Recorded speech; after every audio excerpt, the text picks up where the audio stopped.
Olá, meu nome é Cristiane, sou fonoaudióloga aqui na Audiopróteses e estamos aqui para mais um episódio do nosso podcast Neurodialogando.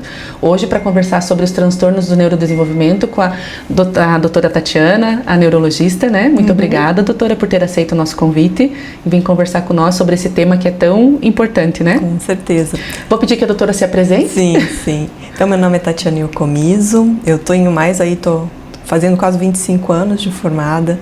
Nesse período eu fiz algumas formações a mais, né? Medicina do sono, que eu gosto bastante. Daí fiz um mestrado sobre medicina do sono e agora eu estou estudando transtornos do neurodesenvolvimento, porque achei muito necessário, né? A questão da atualização, mudou coisas no diagnóstico, no tratamento, na visão, né? De como são esses transtornos. E está sendo bem interessante, está sendo muito assim relevante. Eu achei que foi algo que realmente mudou muito a minha visão de tratamento, do próprio transtorno. E agora estou tendo a oportunidade aqui de conversar, eu acho que caiu na hora certa. Que bom, tudo acontece por algum motivo, né? Com certeza. Doutora, então pra gente entrar na nossa conversa, o que são os transtornos do neurodesenvolvimento? O transtorno é uma alteração que acontece bem no momento que está se desenvolvendo o cérebro e traz prejuízos cognitivos, sociais, de linguagem, dependendo do transtorno. Então é algo que transtorna a vida da pessoa, né? E tem vários transtornos, né, que são mais comuns, que a gente vê, por exemplo, o TDAH, que é um transtorno de déficit de atenção e hiperatividade, o TEA, transtorno do espectro autista, o TOD, transtorno opositor desafiador, e os transtornos de desenvolvimento intelectual também, né, que eram chamados de deficiências. Esses são os mais comuns, assim, que a gente vê na prática. E como que eles costumam se manifestar na infância? Na infância eles são um pouco diferentes do que na adolescência, né? Na infância, eu vou dizer que eles têm mais sintomas externalizantes. O que significa isso? Na infância, alguém que tem DDA, déficit de atenção, principalmente a forma que é mais agitada, não a desatenta, o que acontece? Ele bagunça, ele é impulsivo, ele conversa na aula, ele é mais briguento. Então, isso são sintomas externalizantes, mostram muito um comportamento, né? O adolescente, ele vai tendo mais comportamentos internalizantes, porque com o tempo ele começa a ter, muitas vezes, e principalmente se não tratado, sentimentos de rejeição, de não adequação, depressão, ansiedade, começa a ter nesse jovem, né? Principalmente, como eu falei, os não tratados. E ele começa a ter dificuldade em relacionamento, em terminar uma faculdade, de seguir horários no emprego, por exemplo. É outro tipo de prejuízo que ele tem, né? Sim. Quando a criança é pequena e tem, por exemplo, DDA, eu vejo que começa a ter um problema de autoestima, né? E sensação de rejeição, muitas vezes. Porque aquela criança, não espera a vez, não sabe brincar, ou então é muito impulsiva, acaba sendo agressiva, muitas reclamações no colégio. Então, ela tem todos esses tipos de prejuízo e também, principalmente, tudo isso leva a uma dificuldade de aprendizado, muitas vezes, né? E posteriormente é de relacionamentos, emprego, de manter as coisas que ele quer, as metas, né? Ele não consegue o planejamento e a meta, ele não consegue chegar. Dizer que então esses sintomas eles se intensificam na adolescência seria... Pois é uma forma de enxergar, sim, porque né, depressão e ansiedade são coisas sérias, mas principalmente o não conseguir construir. Eu ainda falei essa semana com um paciente, ele falava: com a minha idade, eu já deveria ter crescido mais na profissão, né? Porque geralmente quem tem DDA é muito comum, ele começa uma faculdade, para, daí ele começa outra, para. É muito comum, então ele não consegue finalizar as coisas, né? E é claro, isso é um atraso na vida dele, né? E daí ele se coloca no mercado de trabalho, também tem dificuldade, esquece muitas coisas, né? Quando não tratado, sempre lembrando, né? Sim. Então, por isso a importância. Por isso a importância do tratamento. E relacionamento também, né? Ele tem dificuldade em relacionamento, em construir uma família, porque tudo precisa de disciplina, de foco, de entender o propósito, e às vezes é mais difícil. Então, nesse aspecto, eu posso dizer que é mais difícil. Lembrando também, o DDA não tratado aumenta as chances, por exemplo, de uso de drogas, álcool, né? Sim. Então, é uma coisa, assim, bem séria para o futuro, assim, de saúde mental. Não é uma simples criança bagunceira. Não é mais, né? Porque ele vai crescer e vai ter prejuízos maiores, né? Sim. A doutora falou do TOD. O que seria o TOD? TOD. Transtorno opositor desafiador. Então, tem base multifatorial, então tem genética, tem ambiente da casa também, principalmente se a casa for muito disfuncional, se for um ambiente hostil, não tão carinhosa, né? Pode acontecer isso. Então, a criança, em relação às figuras de autoridade, ela não respeita, ela é uma criança assim, mais vingativa, mais hostil, é um quadro difícil de diagnosticar e bem difícil. Geralmente ele é comorbidade de outras doenças, né? Então crianças com DDA têm mais TOD, por exemplo. Pessoas com depressão, ansiedade têm mais TOD também.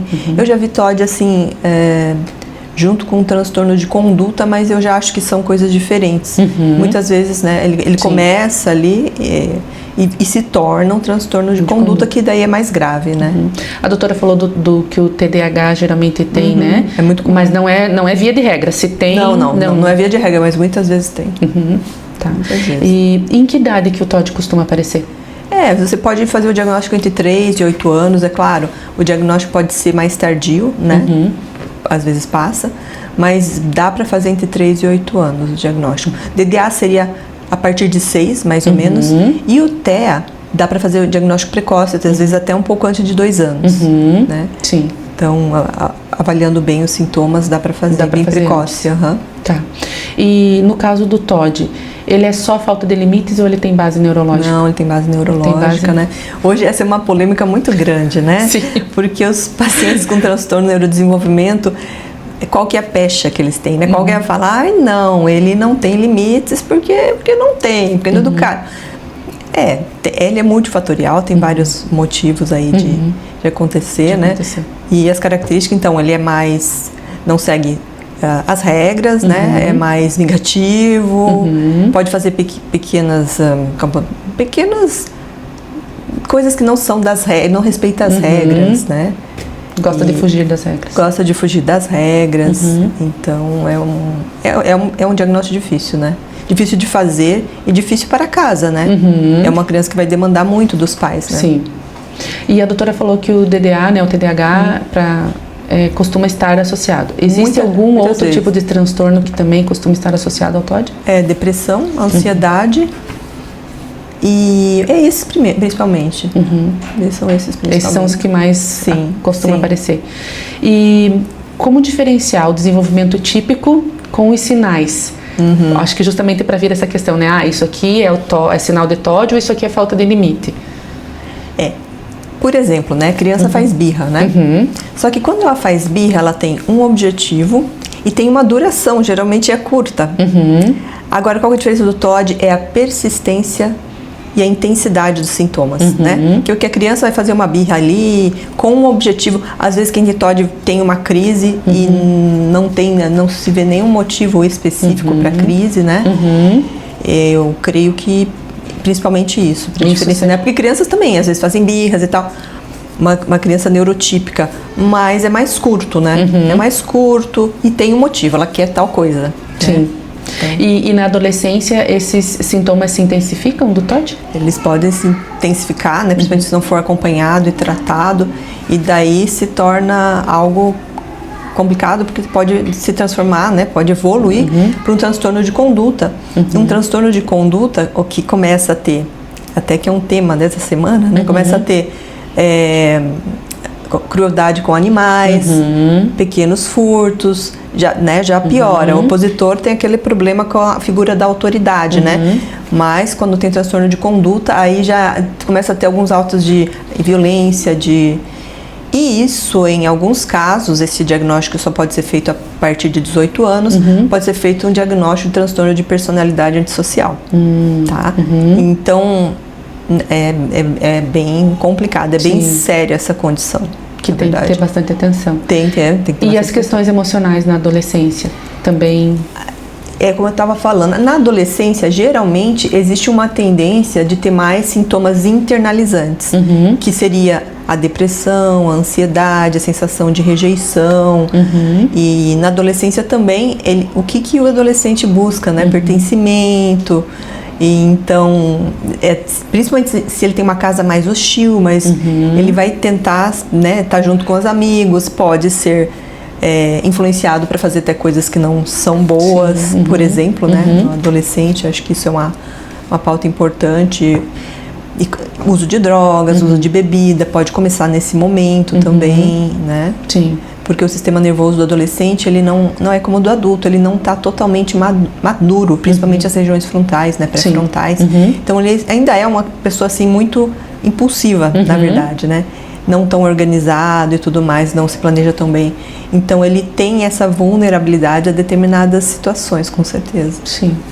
Falando, né, ficando dentro da adolescência, a puberdade e as mudanças, né, de hormônios influenciam nessa questão? Influencia, né? Influencia porque no comportamento é um momento aí que eu falei de identidade, né? Mas é um momento que ele quer se descobrir, quer se relacionar, muda, assim, muita coisa, né? E dentro dele, né? Porque a questão aí de buscar por um menino, né? Quando você fica interessado numa menina, daí também tem que ver com essa questão que eu falei que às vezes não é muito boa. A autoestima, a identidade, às vezes não está tão bem construída. De repente ele leva um não, vamos supor. Vai ser muito difícil para ele, porque ele já pode não ter uma autoestima boa. Então tem todas essas questões aí com o adolescente, né? Sim. E nessa fase da adolescência, uma criança, né, que teve um desenvolvimento, vamos dizer assim, que normal, é comum aparecer alguma alteração de comportamento nessa fase? Não. Esses que eu conversei especificamente, não, nenhum. Eles geralmente começam na infância. São todos da infância? Todos. É assim, quando a pessoa começa a falar, olha, eu tô esquecida, eu acho que eu tenho TDA. Tá, mas você começou com sintomas quanto? Agora, com 18 anos. Antes não tinha. Não é DDA. Porque geralmente esses transtornos começam precocemente, na infância mesmo. E tem algum transtorno que costume aparecer na adolescência ou não? Não. Se for transtorno, aparece cedo. Cedo. E ansiedade, depressão, elas são frequentes na adolescência com esses transtornos? São bastante frequentes. Bastante. Claro, por exemplo, né, vamos pegar uma criança com DDA, com déficit de atenção. Ela percebe na escola que... Vamos dizer que ela está sem tratamento, principalmente. Que os outros, de repente, conseguem fazer mais rápido ou conseguem fazer melhor. Isso pode causar uma sensação ruim de não ter autoeficácia, que a gente fala, né? E isso começa a gerar esses quadros aí, de depressão, de ansiedade, né? Às vezes, por exemplo, né, veja bem, o DDA, muitas vezes ele é acompanhado de dislexia. Muito difícil. Sim. Se os outros escreverem, eu não escrever. Sim. É difícil dele entender também. Sim. Não, mas por que eu, né? Por que eu não escrevo? Por que eu não consigo? Entendeu? Aí começam os quadros de ansiedade, né? Sim. Que vai desde pequeno daí também, né? Isso que é complicado, né? Sim. E doutora, na adolescência, quais são os sinais que os adolescentes dão, né, para as famílias, para a escola, enfim, para quem cuida deles, que eles precisam de uma avaliação neurológica? Geralmente os professores eles já percebem, né, quando a criança é mais ansiosa. Muitas vezes ela quer falar muito, mas também tem baixo limiar a frustração, não gosta de ser corrigida, é impulsiva nas brincadeiras, nos jogos, quer sempre ser a primeira. Isso são algumas coisas, mas que podem ser percebidas, né? Acho que isso ela pode ser levada em consideração. Aquele negócio de roer unha, né? Isso também é uma coisa bem comum. Sim. Que tem muita gente que diz que é normal, né? Não é normal. Não é normal, né? Sim. A gente fala muito do uso de telas para as crianças. Mas e para a adolescência? Para a adolescência... não, eu esqueci o país que eles determinaram 15 anos como a idade, a partir de 15, que vai poder ter rede social. Antes não. Então, assim, ó, as redes sociais, internet, telas, a gente tenta zerar para criança até 2 anos, depois aumenta para tipo 1 hora, e vai aumentando um pouco, né? Mas mesmo para adolescentes não é bom, não é bom. Não é bom, eu acho que principalmente pelo conteúdo buscado, sabe? Então começa a ter muita comparação, e fora que de repente, vai pegar um joguinho. Ele fica lá num joguinho que não ajuda ele em nada, né? Ele tá perdendo o tempo dele ali, né? Sim. Então para adolescentes eu também não considero bom. Porque é raro, né? A internet é ruim? Não dá para falar que a internet em si é ruim. Porque ela tem muito conteúdo bom, né? Mas eu acho que eles não são os mais procurados. É, né? O filtro deles, né? Daí não são os mais procurados, né? Sim. Então fica difícil. Sim. E sempre supervisão dos pais. Quanto menor a criança, maior a supervisão. Sim. Porque eles não têm uma criança, dependendo da idade, ela não tem condição de navegar ali naquele ambiente da internet sem supervisão, né? Sim. Então, e hoje tem bastante coisas inapropriadas. né? Muitas, conteúdos bem errados, bem ruins, bem negativos. E também a gente sabe que hoje pode até ser feito um contato com uma pessoa, né, ali que ela não sabe quem é. Então tudo isso exige bastante controle, né? Assim, bem supervisão. E esses transtornos são acompanhados, né, por médico desde da infância, né? Ideal, e como que acontece ao longo dos anos esse acompanhamento? Então, assim, geralmente aqueles pacientes vão precisar terapias, são muito importantes, né? Vocês sabem. Sim. Fono, psico, às vezes terapia ocupacional, para ir mudando ali a criança, os problemas. Às vezes precisa de remédio também. E nisso a gente vai analisar o quanto que ela está conseguindo ser funcional, principalmente no caso do autista, né? No caso do DDA, se ele está focando mais atenção, está conseguindo cumprir as coisas que ele fez como meta, né? Então na faculdade eu fui, não fiquei faltando, tô conseguindo completar. Daí você vai analisando que a pessoa tá indo bem, né?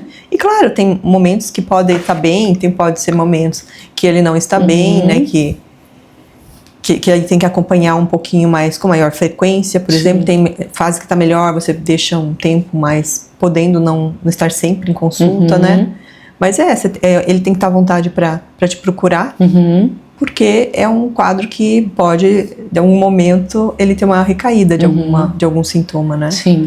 E a doutora falou de medicamentos, né? Esses medicamentos dados na infância, eles precisam ser ajustados na adolescência? Sim, se manter o mesmo, tem dose, né? Porque daí a dose é maior. Você também, eventualmente, pode achar, nossa, eu acho que não tá tão bem. Daí você também pode trocar, né? Pode ter um melhor, pode lançar até um melhor, né? Sim, vai saber, né? Sim. E a doutora falou do acompanhamento multi, né? Qual é a importância desse acompanhamento multi nessa fase? Não é porque eu tô com você, mas ele é total importância. O curso que eu tô fazendo agora, ele fala muito disso, que é importante o acompanhamento multiprofissional. Por exemplo, para o transtorno do espectro autista, o TEA, o que foi dito ali, principalmente quanto maior o nível de suporte. Muitas vezes é necessário, inclusive, uma carga alta de acompanhamento multidisciplinar, né? Sim. Alta. Porque eles têm várias deficiências, né? E cada uma pode ser corrigida aí com uma área de especialista. É muito, muito importante. Ele falou assim, uma coisa interessante, muito mais que remédio, né? O remédio às vezes precisa dar mesmo. Se a pessoa está muito agitada ou muito agressiva, precisa dar. Mas o acompanhamento muito profissional é assim, né? Por exemplo, no caso do TEA, o ABA, né? Que é mais conhecido. É o que dá melhores resultados, segundo a literatura. Geralmente a criança melhora, ela diminui o nível de suporte dela. Então o acompanhamento multiprofissional é uma coisa básica no tratamento, precisa ter. E escola, família, precisa mudar a forma de lidar com a criança, adolescente, né? Precisa, né? Precisa. É por isso que os pais, já é uma criança um pouco mais difícil, geralmente, que ele tem em casa, então que demanda mais. Os pais, muitas vezes, têm que passar por esse processo de psicoeducação, né? Fazer terapia mesmo, ter ferramentas, entender como é que eu vou lidar com ele. Precisa, TOD muito isso também. Sim. Como eu vou lidar, né? Ele tem uma demanda a mais em casa, preciso aprender como lidar com ele. A escola, idem, né?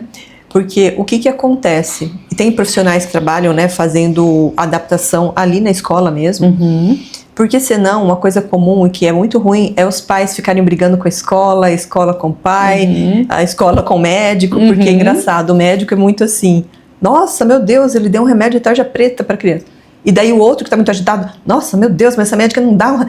Então, assim, o ideal é não virar essa guerra, porque nós temos que ser aliados, né? A gente tem que buscar todo mundo aí ter o mesmo objetivo e procurar viver bem, porque para os pais eu sempre falo, olha, busque ter um bom relacionamento com a escola. Eles podem ser muito seus aliados. Sim, né? A gente costuma dizer aqui que é uma equipe de mãos dadas. Se alguém soltar a mão, não dá certo. Não dá, né? Exatamente. Já não deu certo ali. Então... a gente pode, né, os profissionais se conversar e tudo mais, mas é difícil. É difícil às vezes. E o diagnóstico precoce, indiferente de qualquer transtorno, faz a diferença no desenvolvimento da criança quando ela chega lá na adolescência? Faz, com certeza. Faz muito, com certeza. Isso é o que se busca, né? Fazer o mais rápido possível o diagnóstico. Para garantir uma autonomia já na vida adulta. Claro, para os sintomas que ele tem serem abrandados, ou até, quem sabe, ele não ter mais, né? Eliminar. Sim. E quais são as estratégias que ajudam a reduzir os prejuízos emocionais e sociais dessas crianças e adolescentes? Daí começa com a terapia, com o apoio multiprofissional. E eu vejo, assim, muito a relação dos pais. Acho que o vínculo familiar é muito importante. Muito importante. Sim. Né? O amor, se sentir acolhido, porque, como eu falei, essas crianças às vezes podem se sentir diferentes, podem se sentir, né, assim, se comparar com as outras crianças de uma forma que não é legal. Sim. Então os pais, eu até estava lendo uma coisa que eu achei muito bonita aqui, a família, os pais são o primeiro espelho da criança, né? Então é o lugar que ela começa primeiro a se observar quem eu sou, né? Então tem que tomar muito cuidado com as palavras, com a paciência, com o carinho. A gente sabe que é difícil, tem crianças mais difíceis, mas os pais, eles têm uma responsabilidade afetiva muito grande. Geralmente crianças em ambientes hostis, elas acabam tendo um prognóstico de saúde mental pior. E num ambiente acolhedor, melhor. Isso é fato. É uma criança mais segura, mais calma, menos impulsiva, menos agressiva. Sim. Com certeza. E isso evita, como a doutora falou no começo, isso que a gente está vendo essa semana aí, que virou o boom do momento, né? Porque, né, a gente fica... É um grande problema. Eram adolescentes já, né? Sim, entre 15 e 16, 17 anos, né? Já sabem o que fazem. Já sabem. Muito triste, muito triste. Então, precisa se investir muito nos cuidados de saúde mental entre crianças, já triar, perceber, para que já vão para uma terapia bem precoce, para que não aconteça essas coisas no futuro. Sim. Né? Para que não aconteça. E para quem está nos assistindo, doutora, qual a mensagem que a doutora deixa para os pais que estão passando por essa situação, né, de qualquer transtorno, né, seja TDA, TDAH, TEA, TOD, qualquer transtorno do neurodesenvolvimento? Qual a mensagem que a doutora deixa? Amor, coragem, iniciativa. Porque iniciativa, porque precisa procurar um médico, precisa procurar uma equipe, disciplina, porque a gente sabe que é corrido em vários profissionais, mas vale a pena. Até porque as crianças, elas têm, como que eu posso dizer, tem um período que é melhor, né, 2 a 6 anos, tem um período que é um período que ela pode se desenvolver melhor, não ter sequelas, não ter tantas sequelas. Então, trabalhar cedo, né, ser observadora, aceitar, acolher e fazer terapia também, sabe? Sim. Eu acho que isso é bem importante. A família fazer terapia. A família. Que eles recebam aí informações de como lidar com as diversas situações que aparecem, né? Sim. Que ele possa ser ajudado e possa ajudar, né? Até eu acho que para eles entenderem, né? Eu tenho famílias aqui que a gente sempre manda tarefa para casa, né? Para as crianças fazer com relação aos transtornos de fala, principalmente, né? Porque a gente sabe que é a continuidade, né? É a repetição. Então tem que repetir, tem que repetir, tem que repetir. Mas tem famílias que dizem, olha, eu te trago todos os dias, mas não me peça nada para fazer em casa. Então isso também dificulta o nosso trabalho, bastante. Né? Porque demanda bastante. Demanda bastante. Criança com transtorno de neurodesenvolvimento, ela demanda muito dos pais, muito da casa, né? De certa forma, uma criança mais difícil, né? Um pouco mais difícil. E vai exigir. Aí, assim, daí essa mãe pode ter uma rede de apoio maior. Isso é bom também, procurar organizar uma rede de apoio, né? Sim. Para levar, para buscar, para ajudar, estar junto, né? Sim. Mas realmente algo difícil, assim, para a família em muitos momentos. Por isso eu falo, a rede de apoio pode ajudar também.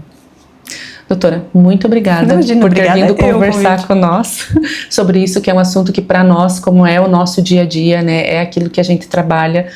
Como eu falei, a gente sempre aprende muito, né? Então, muito obrigada mesmo, de coração. O meu agradecimento é meu. Fiquei bem feliz com o convite, com o tema, que eu gosto muito. E eu acho que esse tema é muito relevante nos nossos dias, que a gente vai ter que trabalhar realmente prevenção de alterações de saúde emocional. Sim, com certeza. Para não chegar, né, em coisas que a gente está vendo. Mas então fica a ideia para os próximos, né? É uma boa ideia. Já deixamos o convite aqui. Sim, então tá bom. Doutora, para finalizar então, se a doutora quiser deixar o seu contato, né, o seu local de atendimento, pode ficar à vontade. Então, a clínica é na Avenida Santa Terezinha, no edifício Centro Profissional, 3º andar, sala 303. Trabalhamos também com eletroencefalo, eletroneuromiografia, e futuramente medicina do sono. Ai, que bom. É bom saber. Sim. Então tá, mais uma vez, muito obrigada. Obrigada. E assim encerramos mais um episódio do nosso podcast Neurodialogando. Aguardo os próximos episódios.